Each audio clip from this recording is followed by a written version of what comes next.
Hello guys, magpapakain ako ng pasyente. Ayan po ang pasyente ko ngayon guys. Nakakahiya. Ha?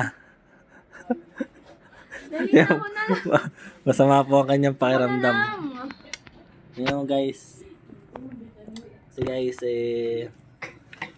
ubo siya guys Oh. Ang dami-dami ay. Hindi ka kasi kumakain be, alam mo ba yun? Pero wala namang sumasakit sa ngipin mo. Mamaya sa ngipin mo yan ha. May panlasa ka. May panlasa ka pala. Ba't di ka kumain ka na ng champurado? Binili ka doon ng champurado ah. Ayun na. Bago kami ng gamot. Wow. Guys, nakita nyo ba guys? Tignan nyo ang aking pasyente. Masama po kanyang pakiramdam. Ayoko na. Kasi po, kakasamdi niya. Ayan. Lagi-lagi yan. Sa Oo. linggo ata 2 beses. Ganyan po sila. Tapos mangingi sa akin ng pambaon. Sasabihin nilang baon. Samantala ang sabdi 200. Oh. Kuya, wala na akong pambaon. Sabi 199. ko, ba't wala akong pambaon na? Nagsamdi na naman kami.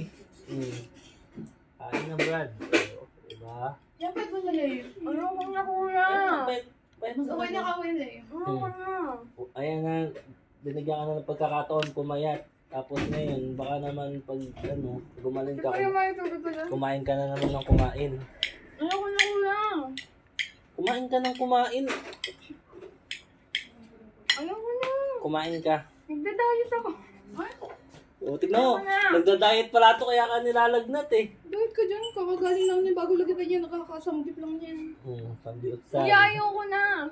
Pag sa sambiutsal, hindi ka umaayaw.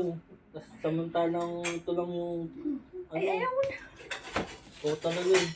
Nakakain ako ng champurado Eh ano nga, kanina. kaunti lang daw kinain mo, sabi ni tatay. Oh. Ayun si tatay oh. Alam mo ha. Ayoko na. Nag-start ka na ako ng tutulog ba? Dati. Yeah. Ano? Ah. Pinaksan ka ng ulam. Ah. Ha? Tango siya. Anong ulam? Tango siya. Adobong baboy sila. Oh, adobo na naman. Adobong baboy yung kuya. Parang- Kaya ano? Parang adobo na yung ay. Kuya, ayoko na. Promise. Last bago kami ng gamot to. Ano ka promise eh, pag gumaling ka, sige ang bawi mo ng ano. Sige na guys, bye-bye na guys. Ay, nakabigyo mo. Ayun po guys. Isasend sa ano yan ah.